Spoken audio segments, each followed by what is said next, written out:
to begin. Hey, what is up, guys, and welcome back to another episode of the podcast. This is the first episode back of 2021 and the first of many. I expect that as the year progresses, the conversations get deeper, they get more interesting, they get more fun.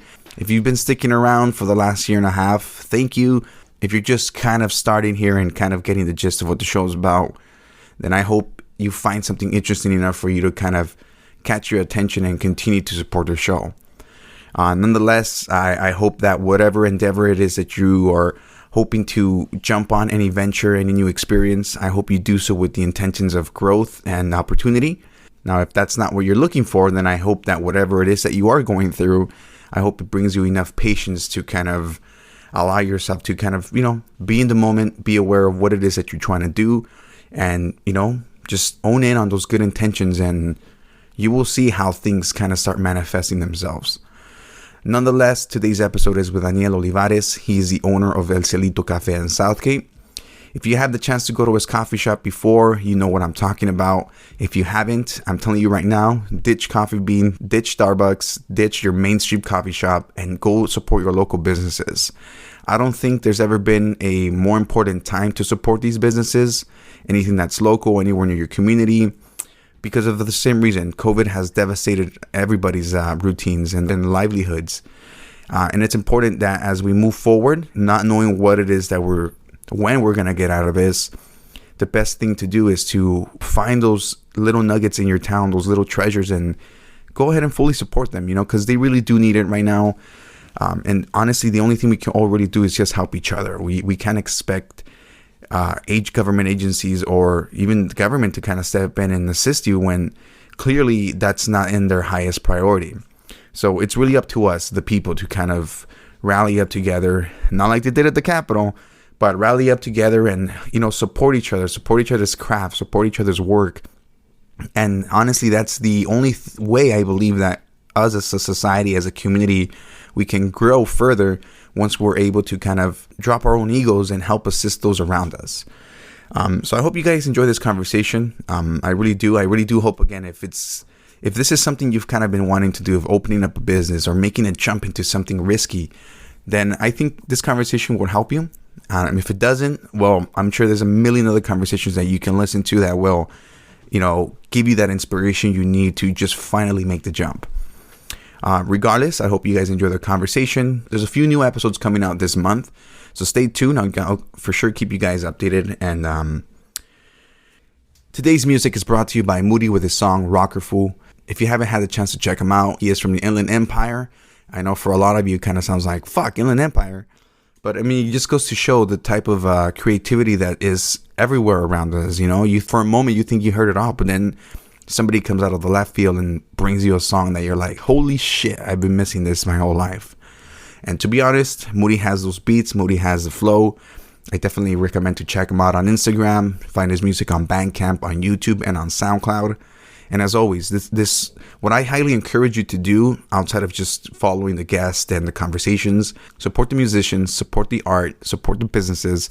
That is ultimately what is going to rise and lift us all together. So if you can, go give him a like, go give him a follow, go give him a share, do whatever it is that you gotta do. Just go show your support. I hope you guys enjoy the conversation. We'll see you next week. This is light work. I'll go psycho with a typo that might irk. Get your mind's worth as we divide earth. One match sparks the Molotov and the fine herb. A heart throb and a fast slob when the time's right. Turn off the limelight, rocker fool that rhymes tight. Drinking every single brew in my line of sight. On the mic, do what it do. Hold your hyena tight, cause the vagina might up and take off on you. Ain't around, never found what I lost, my dude. Pardon me, it's just a part of life. Hey, what is up, guys, and welcome back to another episode of the Social Primate Podcast. Today, my guest is Daniel Olivares. He is the owner of Cielito Cafe. Dude, what is up, man? Thank you for joining me today. Yeah, man. Thank you for having me, bro. It's gonna be fun. Man, I had the opportunity earlier to walk into your store, and I was like, yo, give me some dulce, what's this? Dulce de leche, right? The dulce de leche, bro. I mentioned is I drank it too fast. So right now I'm like super jittery. Like, so if people hear like my voice is like talking very quick, like, and I'm making too many movements, dude, it's the coffee, bro. Yeah, it explains all my interviews too. When I'm going crazy, it's the caffeine. So, man, I mean, tell me a little bit about yourself. I know from what I was able to get some information about you and the business, you've started this when you were around 20, 21 years old, right? Yeah, man, 21. I had just turned 21, so it's Yeah, crazy. I know. And for the most part, it's interesting because not for the most part, a lot of businesses or local businesses around us, at least in Sela, you don't often hear people that are 20, 21 years old opening up their own business. You know, for the most part, people are doing some other stuff. Yeah, man. I mean, for a majority of the time, even now, people still think I'm just an employee, like when I'm there. So when people want to speak to like the manager or the owner, it's like it's me, and they're just like, all right, that's kind of crazy. They do a double take, like, what the? Exactly, man. Exactly. When I was 2021, I was busy doing some other stuff. I was, for me, I was making I made a baby at that point. You know, it's a whole different. Yeah. Yeah, dude. What made that drive for you? Like, what took initiative in you that was like, you know what, I gotta act on this now. So it was wild, man. So because before coffee and like this whole Cielito venture, I was like, I would like to say born and raised. I was born to be a boxer. My dad was a boxer, and I grew up in a not so nice neighborhood. So my dad was just like, you know what, my son's not gonna be bullied and all that. So he taught me boxing, and then I showed potential, and he was just like, we're gonna push it. So we kept pushing it. You know, I boxed. I started because legally you can start boxing at the age of 8. And being Latino, we don't really do legal stuff. So I started at like the age of 5 and going up.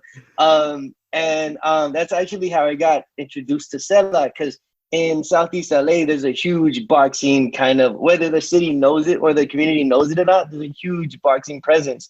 You know, you have the Maywood Boxing Club, you have, now you have, I think, like Champions Boxing Club, and you have all these boxing places. So that's how I got introduced to that area. I'm from Echo Park originally, so that's like the other side of downtown.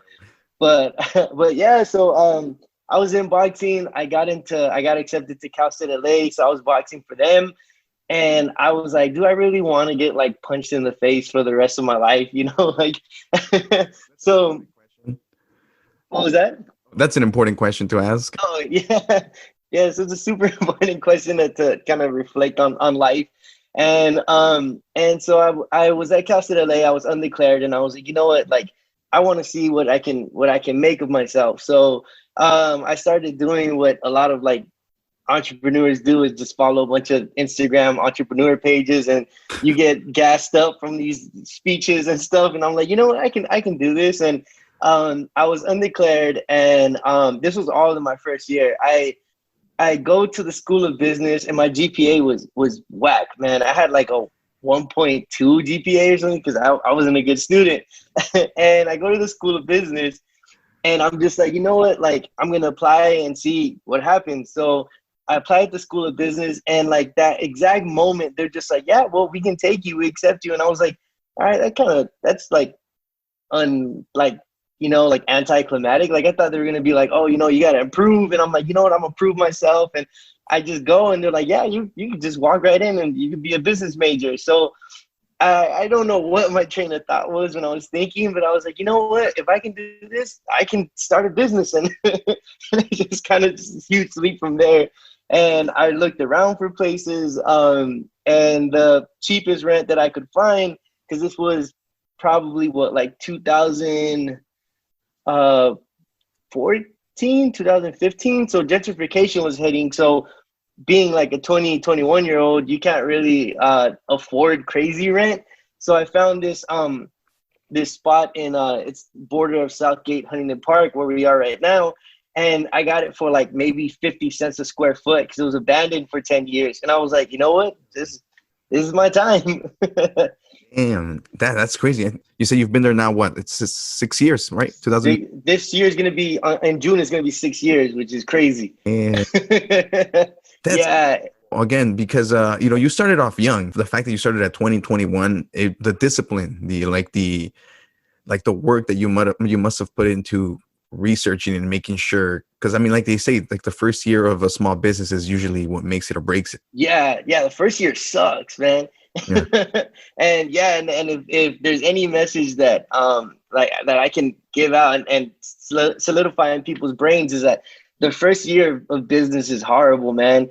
Again, me being like all gassed up on inspirational speeches and me like thinking that I can do this and whatever, you know, the boxer's confidence that whatever. So I show up and I thought I was gonna be a millionaire like the first year. Like I remember telling my dad, like, yeah, by the time I'm like 30 years old, I'm gonna have like 20 stores open and I'm gonna have this and that.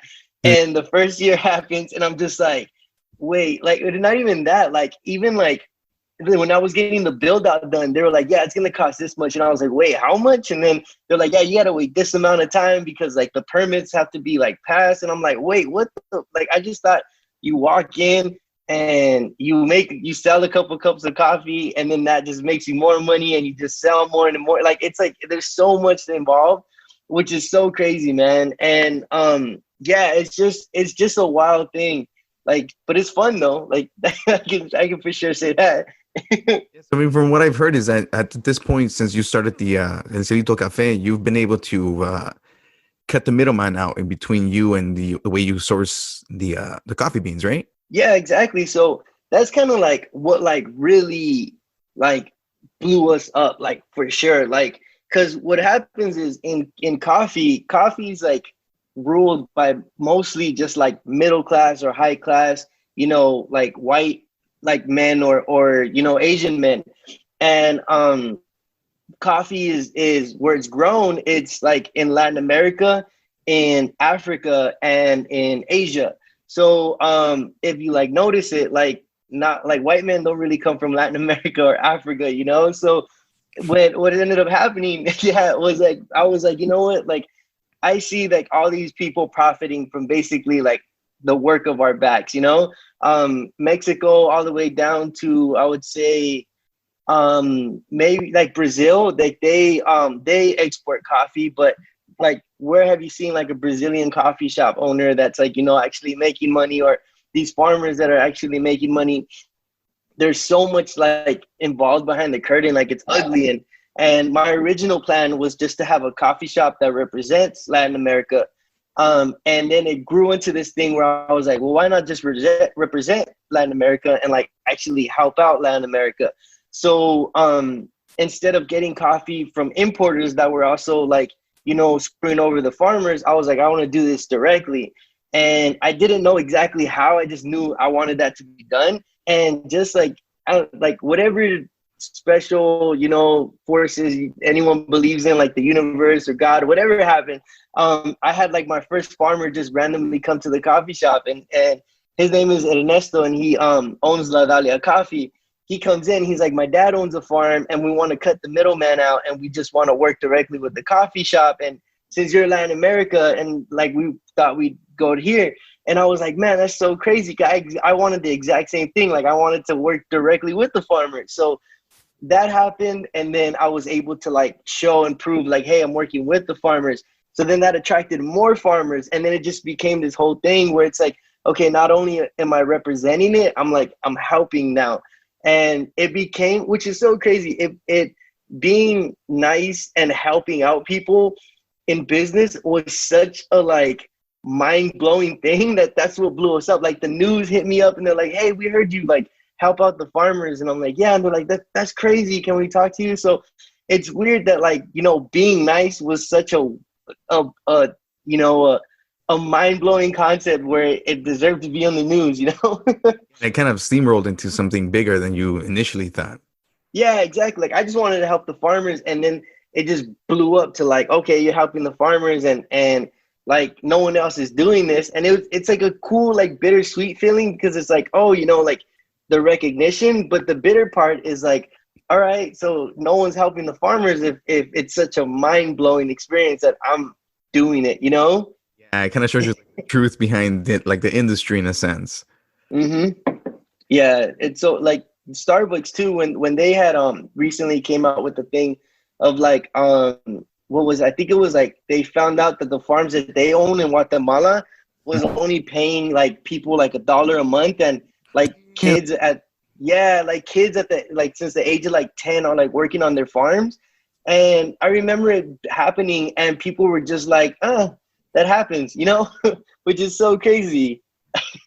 Dude, I know, and people can easily excuse it like, oh, that's like the currency that they get paid in the country. But it's like, dude, that doesn't justify the fact that they're converted. Exactly. You're like, what? Yeah, so just to give like an insight, yeah,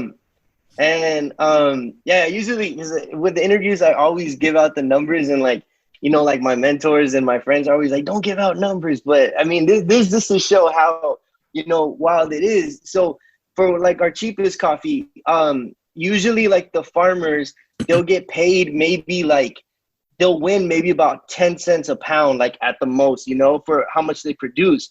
And so with my cheapest coffee, I'm making sure that they're making at least $3 a pound, which is like a huge gap. And yeah, exactly. And it's so wild that like that it's possible, because I'm just a small business, like how am I, with no investors, with none of that like crazy stock money or private investing money. So how am I able to sustain a business model paying that? But yet these huge billion-dollar corporations aren't able to pay that, and they have way more financial backing. Dude, yeah, that's that's an interesting question, because it makes me think like, what is it? I mean, you being in the coffee industry at this point, like, what do you think it is that makes people more attracted to bigger corporations and to small coffee shops? Is it like the accessibility, I guess, or? Yeah, I think it's just the convenience, and it's just that like, it's weird because us as humans, we're very like, like crowd, oriented and social oriented, social primates. Yeah. And so it's like, when it comes to like, to that, like where it's convenient, and like someone just goes, oh, I really like Starbucks. And then someone goes, oh, I guess I like Starbucks too. And there's like, oh, there's like a million in the corner.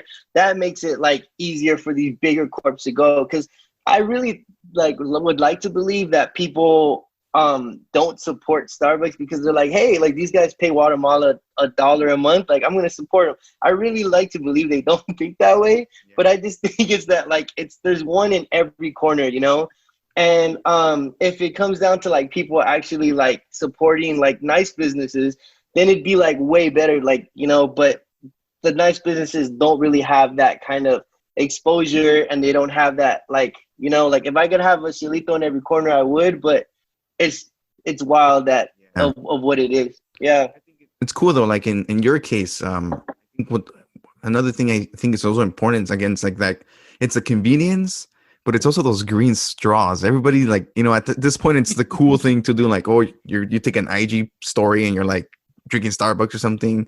It's like and I think in your case, at least, I see you kind of like also making sure that's like a priority per se. Because I go to your page and you got the dope ass photography, like, look all bomb, so you have like this branding kind of building that you're kind of also focusing on. And I think that's awesome, because there's a lot of businesses out there, but I also believe that I think that unless they focus on their branding, that's gonna slow them down in a sense until they get their hands on something concrete. Exactly. And well, first shout out to Elmer, who takes the bomb ass photography. We always shout him out on our Instagram.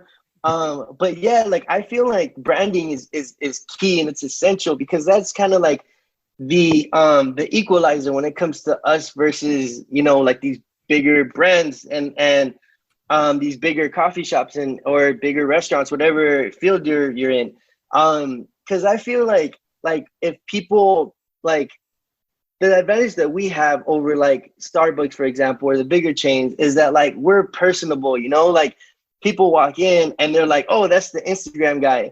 Whether like, as opposed to like Starbucks, where it's just like, oh, they had Channing Tatum on their commercial, and they're like, you don't walk in and see Channing Tatum. So, it's like that. And I feel like, and I encourage like a lot of these businesses to focus more on branding, because again, the personableness, and then it's just like makes you feel like you're supporting one of your own if they know that it's you, like if they see you and all that stuff. And also it's just like fun, like posting these TikTok videos and and these Instagram videos and pictures and stuff. And again, like it brightens people's days during the pandemic. It also like shows that you're out there, you know? Like for me, for example, like I'm an extremely shy person. Like I'm super shy, like mega. The only thing that really helped was boxing, you know, like it's kind of weird to say that you're shy when you're, you know, punching someone in front of a large crowd of people. But yeah, but it's yeah, so I'm extremely shy, but it's like it's about getting out of your comfort zone and showing that you're personable, that you're approachable, and that the drinks are cool. Like I think now the TikToks are more famous than the drinks are, which is cool, I think. Make sure there's a drink in every TikTok. That's what I'm gonna start doing or something. Yeah, I think it's cool, you know, like again, I think just the idea of boxing, like people think it can be a very like primitive sport, you know, it's just people just punching each other, you know, like security measures, but safety measures, but regardless, it's still a very primal thing to do. But it also takes a lot of discipline, you know, like I haven't practiced it to that extent. I only went for like 2 months when I was like 10 or something. And dude, I just did the fucking, I don't even know what that's called, that shit that you do with your, that bounces back. Yeah. We call it the pera loca. That's the only thing I was ever good at. But 2 months and I quit because I was like, this is not for me, man. I didn't even get to get punched in the face because I was scared of getting punched in the face. You're lucky, man. It sucks.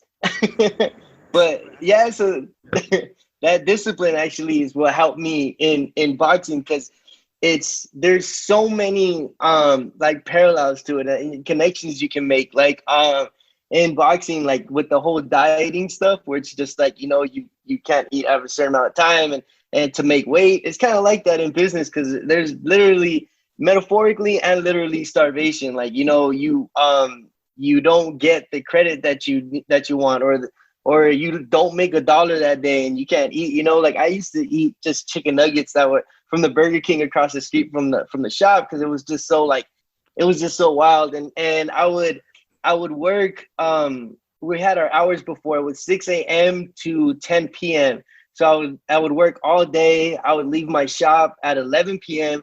I would get home and my mom would have, you know, because I was living with my mom at the time, she would have like a home cooked meal, but I mean, I was too tired to eat. So I would knock out, wake up at like 4 or 5, and then just start the day like all over again. So yeah, and I mean, boxing kind of prepared me for that, because I used to wake up at 4 a.m. to go run. You know, I used to go to school and then work and then train. So it's like, it wasn't really like, it was like a huge shock to me. It was just like me doing it on my own, and there was no paycheck, which was like the bigger shot. Oh, and not getting punched in the face. So reminder, that's a key decision. Don't get punched in the face. Yeah, don't get punched in the face. Like it's not okay. Like yeah. That's again, I think that whole discipline, I can't think for a minute unless we put ourselves in those positions of discomfort. Because again, like you're in the ring, you don't want to be in the ring. You know you're gonna get punched in the head. You know. Yeah.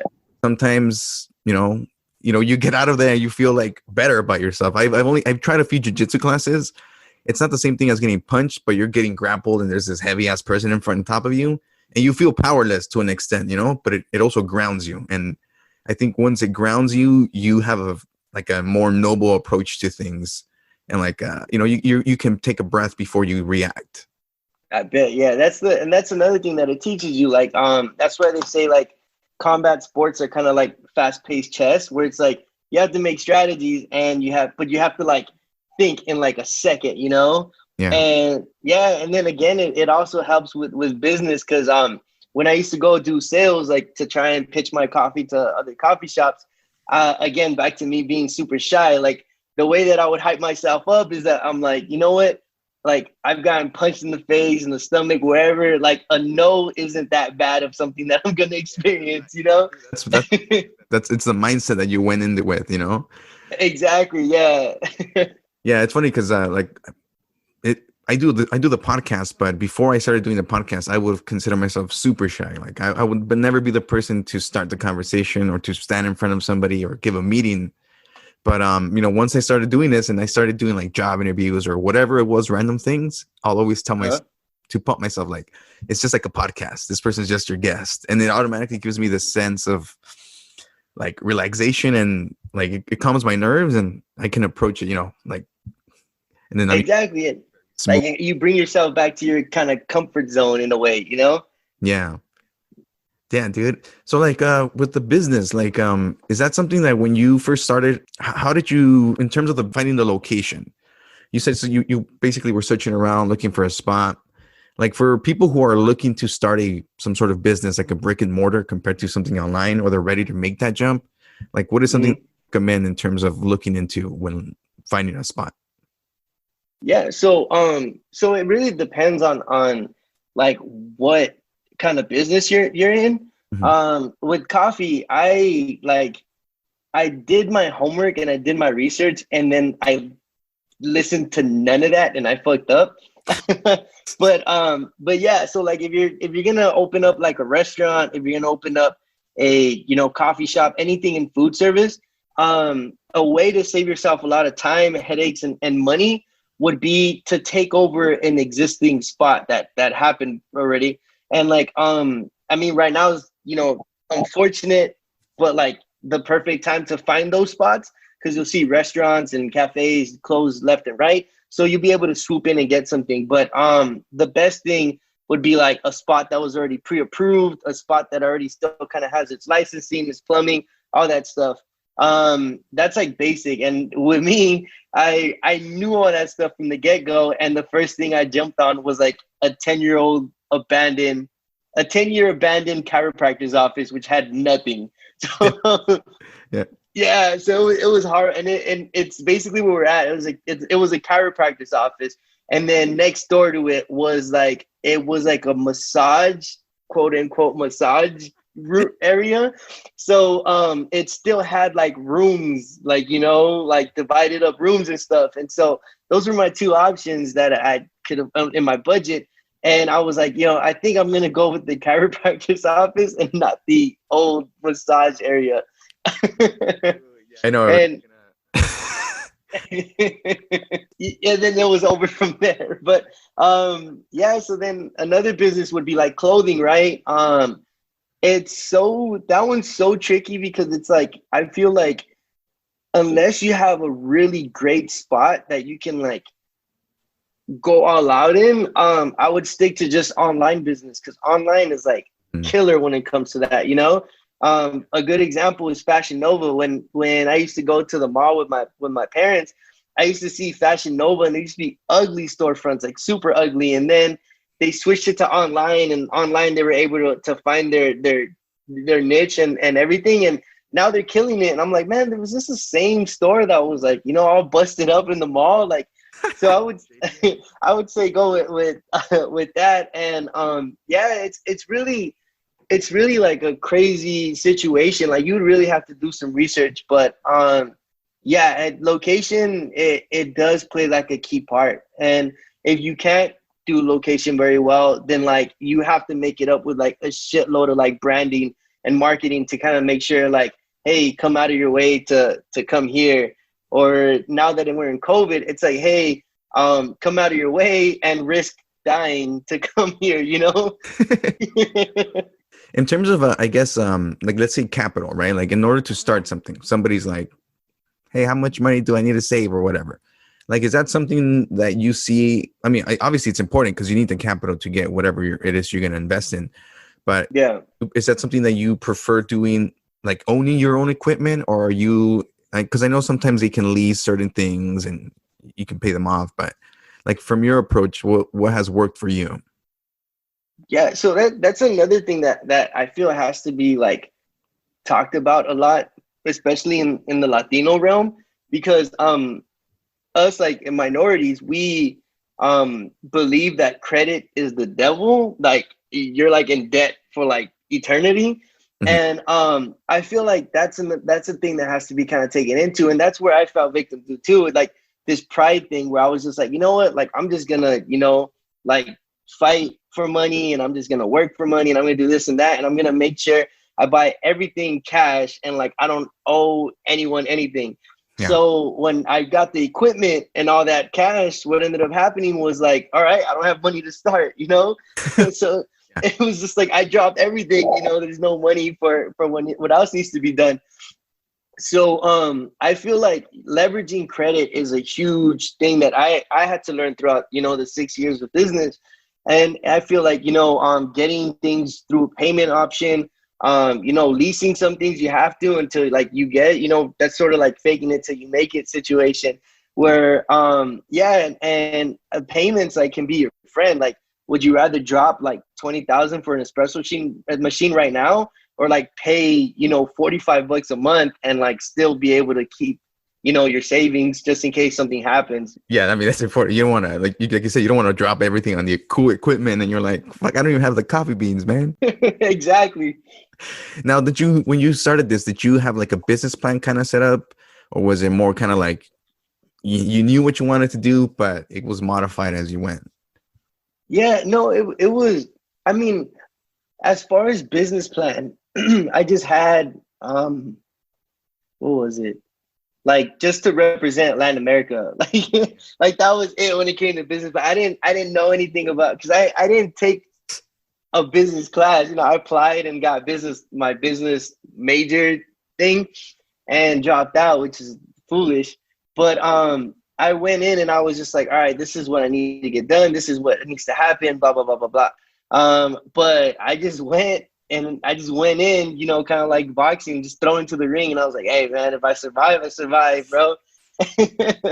And that's kind of, yeah, that's what happened. But I as the mature-ish me now, and the father me says now, like, have a business plan, be, strategic, don't just jump into things.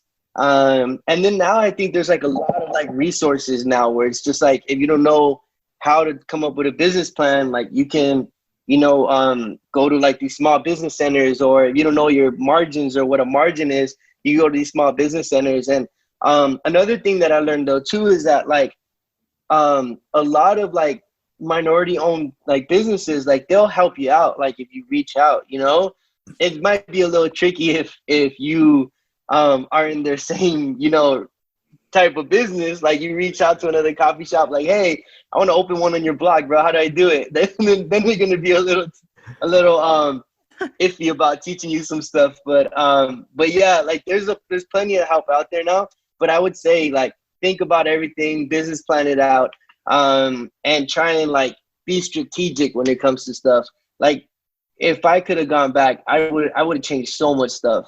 Like in terms of how you like approach like starting everything, or yeah, just everything. I would have just wiped it all out and be like, hit the old Danny with the left hook and be like, bro, you really gotta think this out, man, because there's so much stuff. Like again, like I just went in, like my parents like to say, a la pendejo, just went in, and then I just like the capital again, I didn't leverage credit.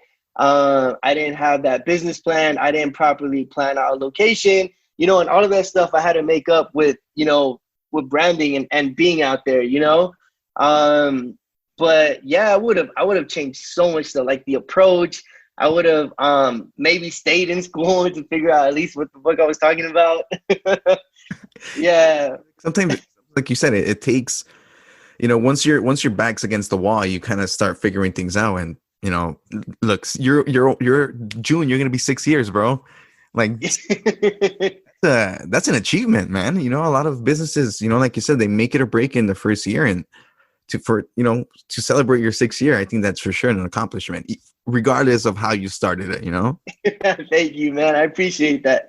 I mean, so now, like, what do you see yourself? Do you see yourself just kind of continuing like to just the one location? Because I mean, at the end of the day, knock on wood, if the place, for whatever reason does not exist, let's say something happens to the building, the Cielito Cafe will continue to exist. So you just move on to a new place, right?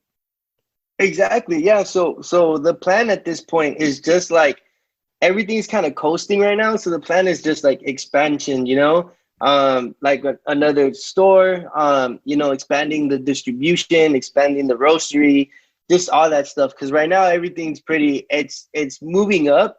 You know, thankfully, like, you know, throughout this COVID time, I know there's a lot of people that had unfortunate circumstances, but like, you know, I guess just stroke of luck or whatever. But Cielito's like moving up, and right now it's just like expansion and having that in mind.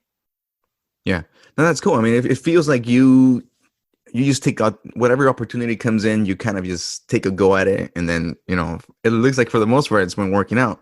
And again, that's what you can really do, is just see what opportunities are kind of there and just make a jump on them. Because a lot of people have hesitation. You know, maybe they are thinking of, because they see COVID prices on stuff has kind of dropped on like buildings and stuff.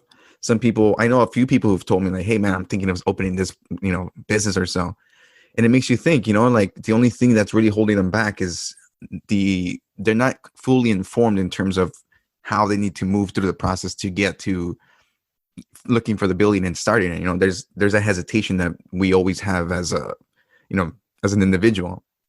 Yeah, for sure. And I just think like it's also not just individuals, but like, as you know, as an ethnicity and you know, in the US, like as the minority, it's like we don't know what we're like doing, you know, where we have the ambition. You see these businesses, you know, owned by like these Latino families and these Black families, and it's like you see it, but like how come they're not thriving as crazy? And mostly it's because, you know, like business structure, it's you know, access to capital, you know, using that money correctly, or you know, even just like something as crazy as like the terminology and the business jargon, like that's intimidating enough. I remember when I first like went to the bank, right?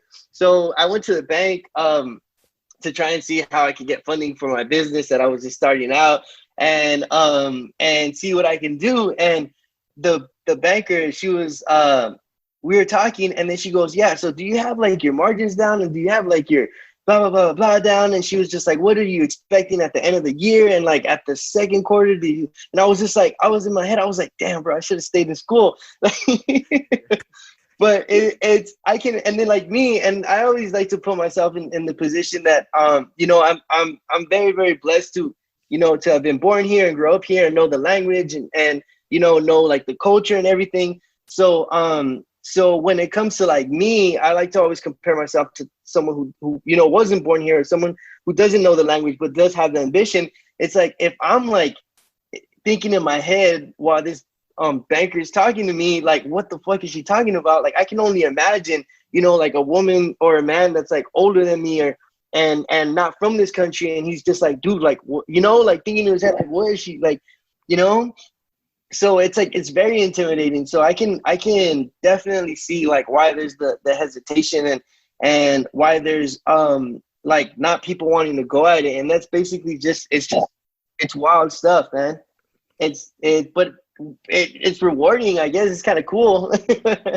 Yeah, I mean, for sure. I mean, like when you mentioned earlier, you're working from 6 in the morning to like 10 at night. I'm like, yeah, you know, and that's the reality of things. Because, you know, a lot of people think or will walk into the whole thing like, oh, I have a product, I'm going to sell it, and it's going to be easy. You know, that's, you know, the idea. Yeah. You know, but it's all that work, you know, like you 12 hours for 13, 14-hour shifts. It's like, dude. yeah, that's stay afloat somehow. Yeah, it's like that's the wild thing too, that like trying to like figure that out and trying, because like you, like the things that we see now, they're like established, right? The things that are in your face, it's in your face because it's established, right? It's got years stuff. So it's like if you walk in with a coffee shop, you already have a coffee shop that's you know, that's successful in your mind, because you don't just wake up out of the blue like, oh, I want to open up a coffee shop and make everyone's morning, you know, like it's like you have like this concept, you know. So it's very like it's a very poisonous thought that starts lingering in your head, because it's you automatically start comparing yourself to that shop when you just open, you know.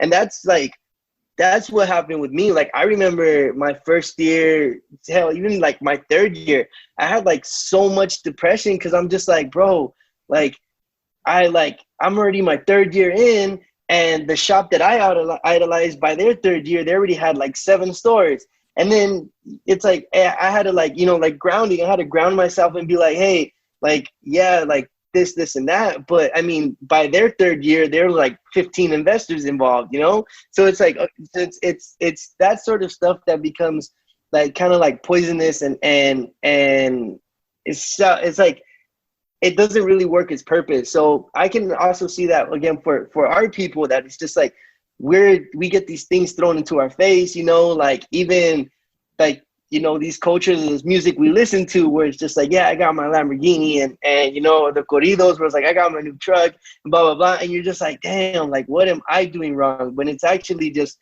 you know, a lot going on behind the curtain, that like, you know, that new Ford was rented, bro. Like, you know, like it's like stuff like that. And you only seen the superficial part of it. Exactly. Yeah, exactly. And then that's also how these, you know, these companies draw you in. Like in boxing, when it came back to boxing, when it came time to see if I wanted to go professional or not, you see these contracts, and it's like the money is like boom, like 150,000, like just big old, like that's all you see in the contracts. And then you see like the small ones, like 150,000 for the length of like 7 years, and you're like, what? You know, so it's like so you'll see stuff like that, and that's kind of like what I'm comparing it to, where it's just like you see like Starbucks opening like 20 stores, and then like you see that they're like, you know, a public company in the stock market, and you're like, oh, you know, like that makes sense, you know. But yeah, it's wild, man. It's definitely wild to be in like entrepreneur and to be like a business person, but even more so to be, you know, like a Latino or Latina in this business world, and even more so to be young in the world where it's just like you see like, yeah, like it's so wild, man. Yeah, you see, I think it's what you brought up, saying like in your third year you were still feeling some sort of like depression in a sense in terms of what was going on. And again, that's something that can be easily forgotten, because, you know, somebody sees you on social media, you look all happy and you're like upbeat and everything, but they don't, you know, honestly speaking, it's an image that you're producing out there to sell your product in a sense. Same thing with my podcast, you know, I make it look cool and shit, but at the core, we have that human emotion that we occasionally have doubt, self-doubt. We start, you know, digging ourselves deeper into the hole of regretting things or doubting things, or you're not good enough. And it takes you know, it's not until you clear your mindset that you're like, wait a second, I'm doing pretty good, you know, like the reality of things, rather than just kind of staying in that hole, you know. And I think it's important that you learn how to get out of that. Exactly. Yeah, because there's a lot of things that they start again, it becomes poisonous, and it starts like, you know, like affecting like your confidence and all that. Like for me, it was Instagram, where it was just like, I remember it clearly, and I'm pretty sure like 99.9%, you know, Lysol sure that that people that own businesses can relate. And that I remember when I had like maybe like 200 Instagram followers or 300, instead of being happy that I had 300, I was like, man, I'm gonna be happy when I have like 5,000 Instagram followers. So then I get 5,000, and I'm just like, you know what? But it's not like 10,000, you know? So then I get 10,000 followers like we are right now, and I'm just like, you know what? Like, I thought I'd be happy at 10,000, you know? So it's like this loop that we put ourselves into as entrepreneurs, and it has to be something that has to be like really like, you know, like terminated. And again, like being like young and not having many you know, like I don't have any like millionaires around me, like, or privileges that other, you know, people or ethnicities would have. So it's like you see these things again, like back to those Instagram videos where the people are giving speeches, where it's like they can be very easily misinterpreted if you don't have a mentor around to kind of like calm you down. So like you'll see like these people are just like, yeah, like don't be and yeah, like don't be too comfortable, and you always have to strive for more and blah blah blah. But no one tells you like it's okay to like chill, you know? Like you get these, like you get these videos of like, don't be comfortable. Oh, you only have $1 million? I have 5 million. Like, you know, it's stuff, and it's very toxic and poisonous. So it's something that like we have to, like, as you know, entrepreneur, or just like as a people in general, I feel like it can apply to just anyone's lives, like to see what you have and know what you have and just be like, okay, like this is pretty cool. If I want more, cool. I want more, like that's perfect. But like, it doesn't mean like what I've accomplished right now is like nothing, you know? Yeah, exactly. Yeah, give yourself some credit, man. You know, we all have, again, we have these different standards that we think that where we should be. I recently had an encounter with somebody that I knew where I met up with them, haven't talked to them for a few years, and man, I don't feel like a douchebag saying this, but I know if they hear it, they're gonna be like, "Hey, that was me, man." But truth, you know, it's like you hear things and you kind of start comparing your situation with theirs, and you're like, "Damn, he's at this age, the same age as I am, and he's doing so and so," and you can put yourself down like quick, you know. And it's not until you like again you reflect and you're like, "Dude, I gotta bask in where I'm at," you know, like. It's been a natural progression, and everybody has their own path in terms of the way that they're going to approach it, and when they come face to face with what they have to do, you know. Yeah, but it's definitely something to work on, and I think again with, you know, outside of business owners, everybody else, you know, that whole social media bubble, it's easy for us to see, oh, so and so went to fucking Germany, or you know, you see them having like all these joyful moments in their life, but you don't realize like you're having those moments, but just in your own different way. Yeah. Exactly. Yeah. That's what's important. And again, it's like kind of like the thing where they tell you like not to meet your heroes and stuff to distort your reality and stuff. But I've met some people that I've seen on Instagram or that I follow that have like a killing of followers and stuff, and I'm just like, man, this is this guy, you know, like it's like it's like weird. And then you'll see what they do, or you know, they'll tell you about this and that, and then you kind of realize like there's a huge hole in the matrix that they're like, you know, kind of like projecting. Like you're just like, what? Like, oh, what? Like I remember there was this dude, and he was he had like a huge Instagram following, and he was like a social media manager, and he was like, yeah, man, like I could get you like a bunch of like followers, and I can get you this, and I can get you that and stuff. And I was like, that's when I was first starting. And I was like, yeah, man, like I'm mega down, bro. Like I look at his page and it's like crazy followers and stuff like that. And I was like, yeah, man, so how do you do it? And I'm asking questions, and he became very hesitant to answer the questions. And I was like, okay, cool. And then he was just like, look, man, he goes, I just use this robot that gets like a bunch of followers. And I was like, dude, what? And I was like, bro, like I'm over here killing myself wanting to be like, get that amount of followers. And you just tell me you have like a robot. And like, you know, it goes without saying, but I didn't work with him. I'm just like, nah, like screw you. Like why would I pay you to use a robot, bro? Yeah. So you'll start seeing things like that. And then it's like, all right, like it's weird. You'll start, and the higher up you go and the more people you meet, you're kind of just like, oh man, like this is all like, it's all fake, you know, like, yeah, you know. And then that's when you come about times and moments where you're just like, okay, like you start like appreciating what you have, and you're just like, okay, like you start realizing your accomplishments, you start seeing things, you know. Like it took me becoming a dad to be like, all right, like this is kind of cool, you know, like my accomplishments are like small accomplishments, but they go a long way, you know? Yeah, I mean, for sure, it seems like it makes a ripple for yourself. Like you said, you're a father, so for your son in the future, it's that like that continues through you as well, you know, and it just again ripples through the community. Like you got the news to come out and be like, yo, you're doing something different, you know? And yeah, those little things, again, whether you thought they were, maybe you didn't take them for granted, but however small you thought it was, like meeting that guy who just came to your, you know, to the shop, and then next thing you know, you're outsourcing through them. So it's like, again, it's those little key points that kind of just project you to the next thing. And again, man, it's cool just to hear like the story, you know, because I think for the most part, again, people see a certain thing and they just take it as at a face value. But when you're humanizing it, like for example, like you said, you go to Starbucks and you don't remember the barista unless you go there every day or something, you know. But when you go to a small place like yours or other small businesses, you get more of like a human approach. You know, it's more there's a human touch to it. And I think that's what a lot of us, honestly, we crave. That's what we crave. We want that interaction, and we just want to feel good about ourselves and the people we're interacting with. Especially nowadays.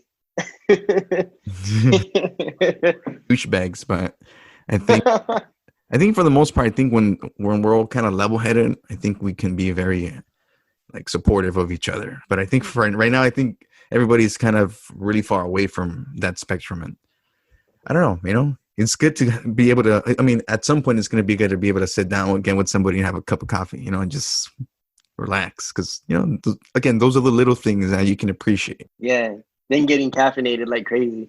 I kind of calmed down too, because I drank a bunch of water before the show. I was like, man, I can't be all jittery on the show and stuff. But so far, so good, man. Like it feels, how you have certain drinks and you just feel a crash. Yeah. I feel this one like a mellow come down. Like I'm in a smooth jet plane right now, just coming down. Yeah, well, that's the good thing about real coffee and real roasted coffee, that it's not just a huge like grogginess. You do get like caffeinated pretty fast, but it's like a slow, like you said, like a jet, like a come down. Yeah, it's funny because like I work in Los Feliz, and right there, like in Griffith Park, dude, there's like a coffee store maybe every other block. So it's like really saturated in terms of the the coffee options that you have. So it's when you go around here, you only have like the generic. I think there's some I think other local coffee shops. I think there's another one in Downey or something. I forgot the name of it, but it's interesting to see these local small business owners, just getting shit done, and getting that recognition by, slowly. Like you said, you could have easily purchased all those followers, but you're trying to get that organically, Yeah. I had that happen to me a few weeks ago when some guy from India reached out and he's like, hey man, $10 and I could get you like, what do you say? Like 1,000 listens or something. I was like, yeah, like, man, I can drop that right now. But you're like, yeah. It made me feel dirty. Like if I had just done something weird, like, I don't know. Yeah. And then you get in trouble though, too. Like I know in Instagram, like if you use those robots and stuff, like that gets you a bunch of followers fast. Like they start, like hiding your posts because they know you're like doing funky stuff. And, yeah. So like you're obviously getting more fake followers, but like, you're not getting any real followers because like your posts are never really coming out on people's timelines. Like it's wild stuff. Yeah, I noticed sometimes something like on my page, at least, it's weird. Sometimes I get a bunch of people looking at the stuff. Other days it's just completely dead. I'm like, dude, what's going on? I think the Instagram algorithm's after everybody right now. Yeah, man, they're taking names, bro. Like, fuck this guy. This guy's cool. Exactly, bro. Let me see. I had another question here. Going back to the whole Los Feliz thing, like there's like all these coffee shops. Like, what do you think is what that makes a coffee place stand out? Like, it's particularly yours. Like, what is it that you think you bring to the table? That's like, if this was a sales pitch right now to a whole base of customers, what would you tell them to come to fucking Cielito? Yeah, well, I mean, besides the fact that I'm in there, so that's cool. Yeah, but no, I feel like, so the thing is that like with other coffee shops, it's like their priority is not really like in the coffee, right? So you have these different coffee shops and these different tiers, right? You have the corporate coffee, which is like Starbucks, Coffee Bean, all those stuff. So they just have coffee just to have coffee, but they mainly just focus on like getting you hyped up on sugar and like, giving you like an experience that you feel, like, oh, this is like a cool, convenient place, not just a convenient, thrift store kind of situation, So that's what they're at. And then obviously it's like, you taste the coffee and you taste all the sugar and stuff, and that alone speaks on itself of why, it's not good. Their main thing is just convenience. Then you have these other coffee shops where they say that their priority is in coffee, and it is like they have really good coffee, but it's like they're kind of being like pricks about it, like they're not serving you good coffee because they want you to taste good coffee. It's like they're serving you good coffee because they're like, look what I can do, you know? Mhm. Like, it's not like, oh, like we value you and want to give you this cup of coffee and a cool experience. It's more like, look at the coffee that I roasted, you know, like look how cool it is. Like you gotta enjoy it, you know? So you can notice it too, like when they, yeah, when they don't let you customize your drinks.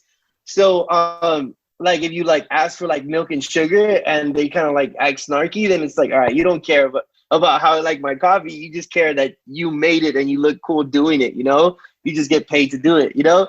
And that's how it was at a shop that I used to work with. So I'm not gonna name drop it here, but in my other interviews, you'll know what shop I worked at. And that's how it was. Like they trained us to be like, hey man, if they want milk and sugar, do everything you can to convince them not to put it in. And I always thought, like, this dude gave me money, bro. Like if he wanted, he could throw it at me. Like, you know, like what? Yeah, right. Like I don't. It's his drink. He bought it. You know, like what? You know. So, so that's when I started realizing like the different tiers, and you'll notice it with like there's certain spots with like snobby baristas. Like you ask them like, hey, can I get like a mocha? And they're kind of like, oh, you don't want to enjoy it. You know what I'm saying? Like you'll get the vibe on some places. And then there's coffee shops, which is like, you know, like mine and like Patria's coffee. And, you know, and I think there's a one in Huntington Park with Crucitas where it's just like, it's like, you can tell it's just like, it's good products. Like it's great coffee and, you know, it's a great experience, but we're not throwing it in your face. It's like, hey, like you're here to chill and we just happen to provide this for you. You know, like we're not invaders in your space. We're just here to like, you know, provide a good time. And that's where I feel like that's why we get the recognition that we do, not just Cielito. But it's also like, I feel like that's why we have such a loyal fan base, because it's not like we don't make you feel like shit for like, you know, adding sugar to your drink. Like, yo, I'll help you, bro. You want extra caramel, man? Like, I'll throw it in there. You know, it's like, yeah, it's like, it's a good product, but like you can enjoy it the way you want to enjoy it, you know? It's not a good product where it's like, yeah, it's only good if you don't put milk, sugar, stir it, if you don't drink it after 2 minutes of it sitting, if you don't absorb the taste note, you know, like it's that sort of stuff. So I feel like that's why, you know, Cielito is like well received, and besides the good stuff about us with helping the farmers and, you know, like providing the space for the community, it's also just like it's real, it's coffee, it's good product, you know. Yeah, I like how you brought up like the experience, that's what they're selling you, really, like the experience of it, you know. And ultimately, that's what we really want. We want that experience that we can remember, like that shit's bomb, you know. And I think the whole branding part comes back into aspect because you're presenting this place like as a, you know, you already got your color scheme is like the baby blue and the white, you know, kind of going. So, you know, you're already in that kind of relationship in terms of the fan base, what they recognize. And then again, you're selling that experience. And on top of that, you're providing that customer service that feels legit. You know, it doesn't feel fake. And like you said, snarky. Yeah, definitely. Yeah. And again, you know, I think it's cool just being able to provide. That's one of the last things I wanted to talk about is like providing the space that you have to showcase local art, or, you know, just provide a space where people can go in there and kind of feel like they can be presented to the community. Because I think one of the conversations you mentioned was that it was hard for you at first to kind of get opportunities to kind of showcase yourself, you know, and that was one of the issues first for me too, you know, as a graphic designer and as a podcast host. It was difficult because nobody really gave you the opportunity to do it. And now that you have a space, you're able to bring those people in and give them a platform in a sense to kind of express themselves. Exactly. Yeah. Cause that's basically like what it is. Like I had the space and, you know, I wanted to provide that from the get-go. And when I would hear like from these artists, like they'd be like, yeah, like I have to drive all the way to downtown and then I have to pay like $800 to like be showcased. And it used to like it's like, dude, like, why did you have to pay to be up? That's like the coffee farmers paying me to serve their coffee. Like, I feel like it, like, you know, like you're adding to the experience, you're adding to the ambience. Like these places should be paying you. So when these artists came up that they didn't have like, you know, the you know, like they didn't have a stage for poems or for poetry, or they didn't have anywhere to hang their stuff up. I'm just like, bro, like do it here, man. Like, you know, like you'll get exposure, you know, I'm not charging you anything. You know, like people come in here, like what else goes better than coffee and art? You know, like we win, you know, I win, you win, where someone buys a coffee from me and they're looking at your artwork and they're like, I want to know like more about this guy, you know? And yeah, and then they're caffeinated. So they look at abstract art like, oh, damn, this is mind blowing, you know? Yeah, and again, I think that's awesome. Just being able to provide that. I had the opportunity to, like a few years back, like maybe 5-6 years ago, I had the chance to talk to Crucita's Cafe. I totally blanked out. Celine. Yeah. I'm sorry if I forgot your name, but I had the opportunity to go interview her, and you know, something similar. You know, they'll have art like every month changing for different artists, and again, the fact that that platform is provided for other people to express themselves, it just brings the community that much closer. You know, and you know, that's really only the only way that we can all really kind of rise together is just by kind of collaborating, you know, and even if it's nothing financial, you know, you're still putting that effort to make sure that everybody's word kind of gets out. Exactly. And like the whole community, I feel like that's very important. When like again, I'm from Echo Park, and everyone knows what happened to Echo Park, right? You know, when I was growing up there, it was like gang ridden, and it was like, you know, it was pretty bad. Like it was a really bad neighborhood.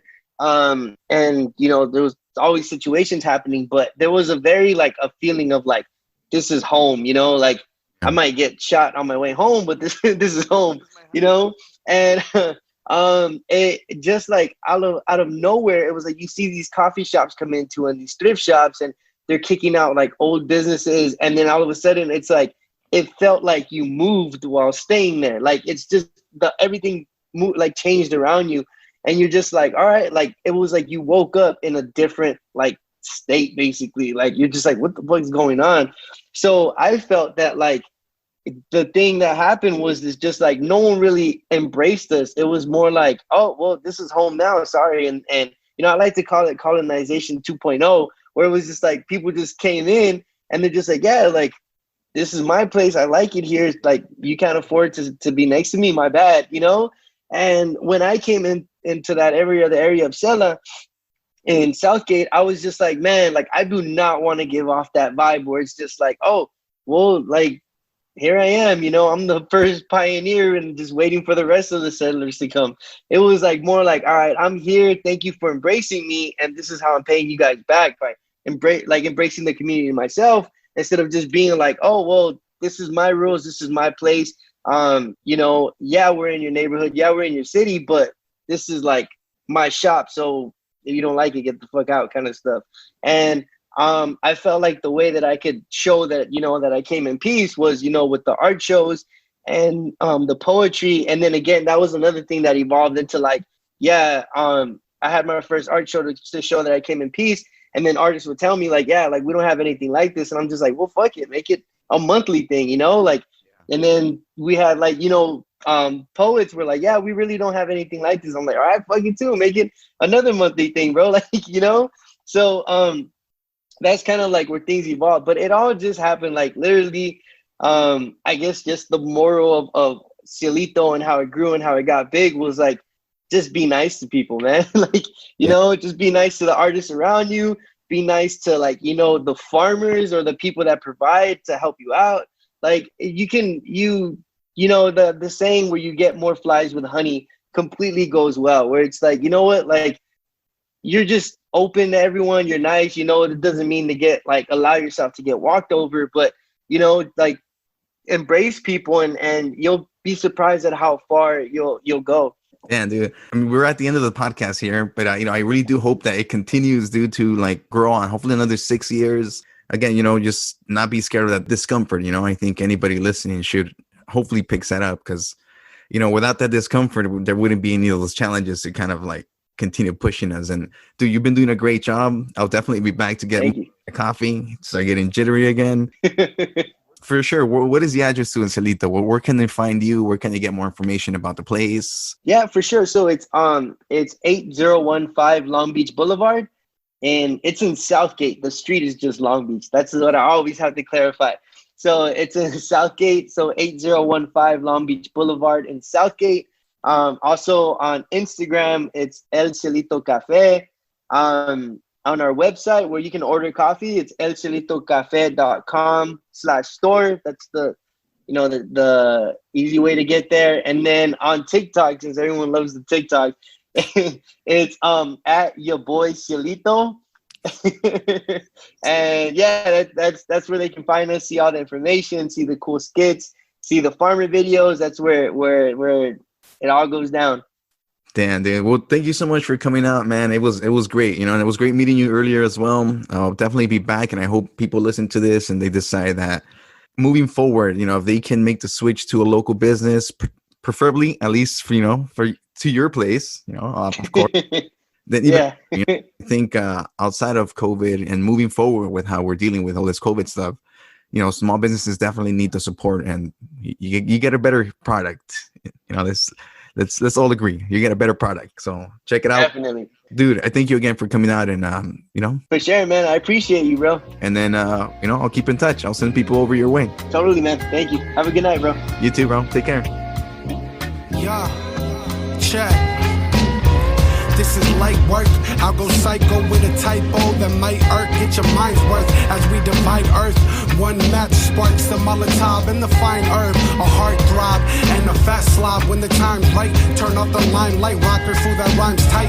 Drinking every single brew in my line of sight. On the mic, do what it do. Hold your hyena tight, cause the vagina might up and take off on you. Ain't around, never found what I lost, my dude. Part of me is just a part of life. A part of me will count to 3, another part out of sight. But if you squint your eyes, you just might catch a glimpse. This is no disguise, I'm just high. Fuck. What I meant to say was fly like an eagle. In the Prius, not a regal. Running around with a death wish like I'm Beagle. A dirty rotten style, but shit, y'all dirty too. And you hate to see such a brown and wordy fool. Sipping the cold round 32. Clearly